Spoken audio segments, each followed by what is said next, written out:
Hello and welcome to another episode of Lost in Gaming. Last time around we talked about some Crash Bandicoot games that you can't play anymore, so this time I thought we'd talk about some Mario games that you can't play anymore either. All jokes aside, I've kind of been hooked on Mario Maker 2 and it's been consuming my life, so I decided to make a video around Mario as well. So we're going to talk about some games that are almost impossible to play or just don't exist at all anymore, and they're all going to be Mario related, including Super Mario RPG 2, a volleyball wrestling combination made by the same people who brought you Super Mario Strikers, and a few other really interesting games. So, let's go! That was really...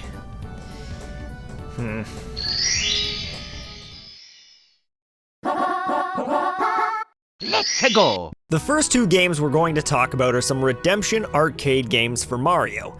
You know, the ones where you walk into your arcade and you're like, "Mom, give me $10,000 so I can play some Mario and win enough tickets to buy that $10 plushie over there." Yeah, that bull. You know what I mean. Well, these are basically those games. The first of the two is called Mario Attack. There are only a few pictures of the machine and the game online, but from the description it sounds like you could fly Mario across the screen using his cape and then land on specific items that were worth different amounts of tickets. The other arcade machine was titled Mario Roulette, exactly like the Mario Roulette from the bonus levels in past Mario games that gave you extra lives. You would put your money into the game, press a button, and then if any of the symbols matched up, you got some tickets back.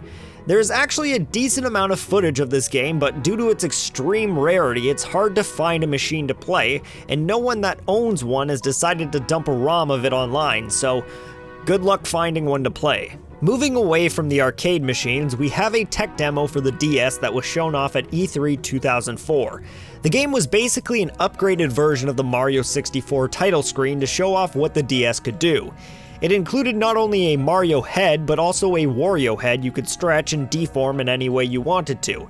And you could even rotate the head 360 degrees, and from the top panel of the DS, it looks like there are a few other options that I can't quite make out. An interesting thing to mention that everyone might not know is that Super Paper Mario for the Wii was originally supposed to be released for the GameCube, and then was moved to a GameCube and Wii release like Twilight Princess, before finally being turned into a Wii exclusive game.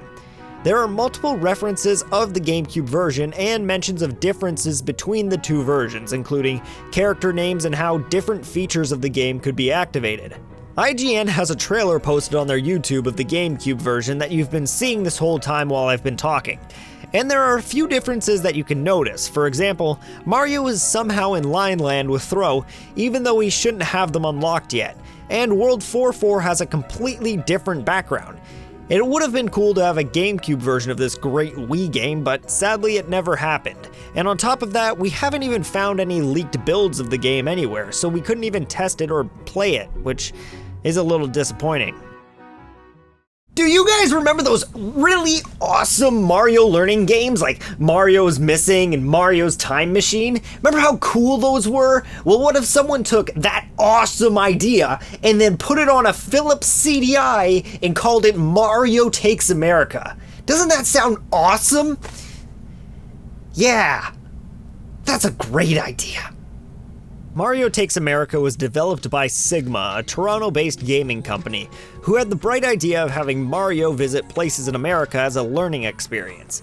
Sadly, the Philips CDI sucked though, and the game was too much for it to handle, causing it to slow down horribly. Philips ended up being upset with how the game was turning out and cancelled the creation of it.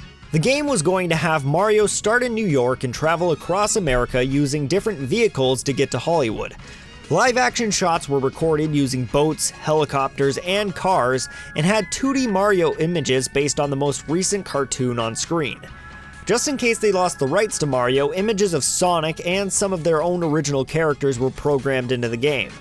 There are only two people who currently own the footage to the game: the Canadian Imperial Bank of Commerce, who took everything from Sigma when they went bankrupt, and the one developer of the game who has 2 VHS tapes of footage, but won't release them without permission of the late director's family.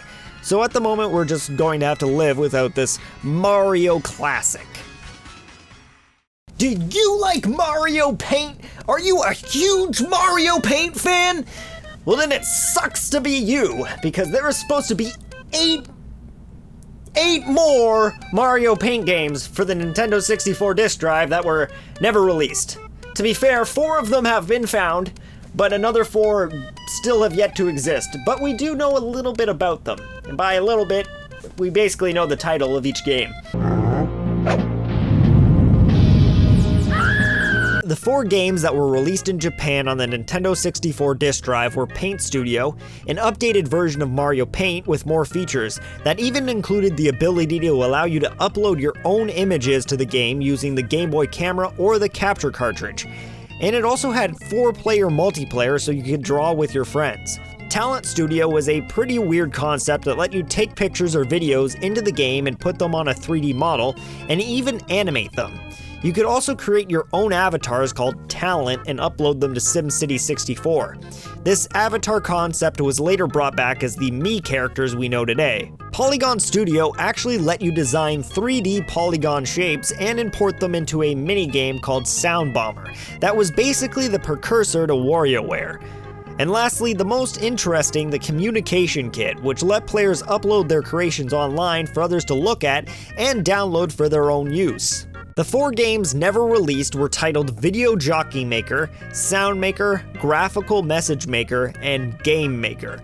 Most of these sound pretty bland, letting you make videos, sounds, or messages that you can most likely upload with the Communications Kit and share with people you knew. But what had me most interested was the Game Maker. This hints at a possible idea for Mario Maker way before its actual release on the Wii U. We could have had a Mario Maker game back on the Nintendo 64, and we could have even shared our levels with friends. Sadly, none of these games were released, and the 4 that were released are almost impossible to play due to needing a special cartridge and a disk drive for your Nintendo 64. Most of you guys probably already know Super Mario 128. So I wasn't really going to talk about it, but I know if I didn't talk about it, someone was going to talk about it in the comments and then say how I didn't mention it and I'm a total doo-doo face and how this whole video doesn't matter anymore because I didn't talk about it. So yeah, let's talk about it. Super Mario 128 was originally announced in an issue of Nintendo Power in 1997 and hinted as a sequel to Mario 64. In 2000, a demo of the game was shown off at Space World that showed 128 Marios on screen at the same time, manipulating tons of objects. It was later revealed that Super Mario 128 was never meant to be a game and was always just a tech demo to show off the capabilities of the GameCube. Aspects of Super Mario 128 were used in other games though, including Metroid Prime, Mario Galaxy, Zelda, and most importantly, the Pikmin series. Another cool tech demo shown off at E3 was called New Super Mario Bros. Mii.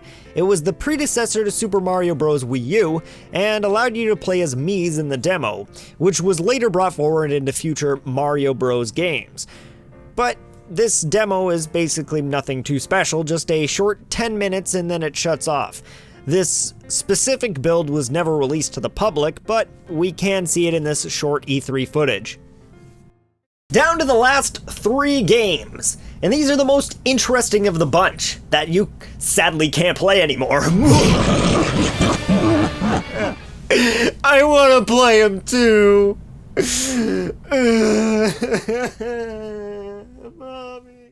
I know I've mentioned this in a past video, but if you ever find yourself in the possession of one of these lost games and decide that you want to keep it all to yourself, you're an extremely rude person, and I don't like you.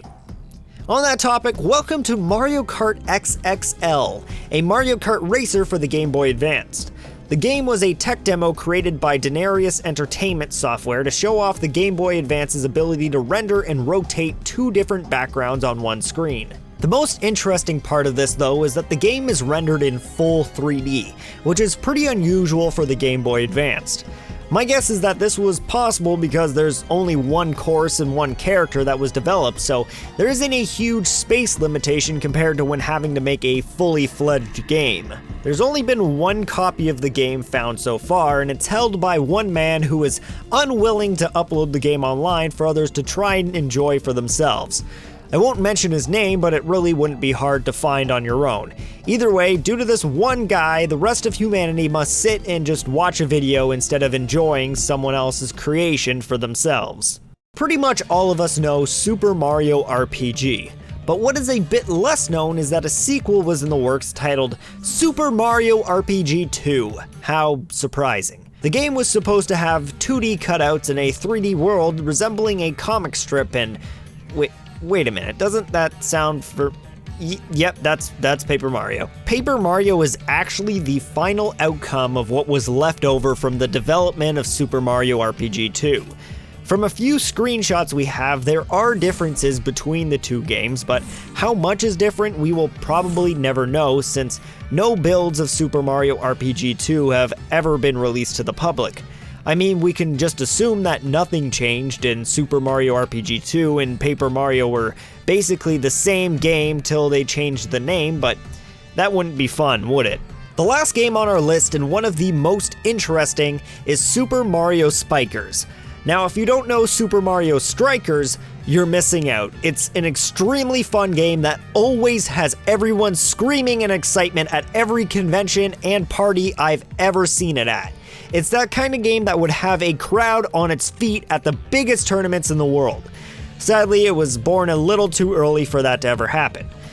Anyways, Super Mario Strikers was a fantastic game made by Next Level Games, and after they had just come off the development of WWE Titans, another cancelled game, they came up with the idea of combining wrestling and volleyball, creating Super Mario Spikers. The game was sadly scrapped by Nintendo due to its violent nature, but we thankfully still have some ideas and concepts of the game left.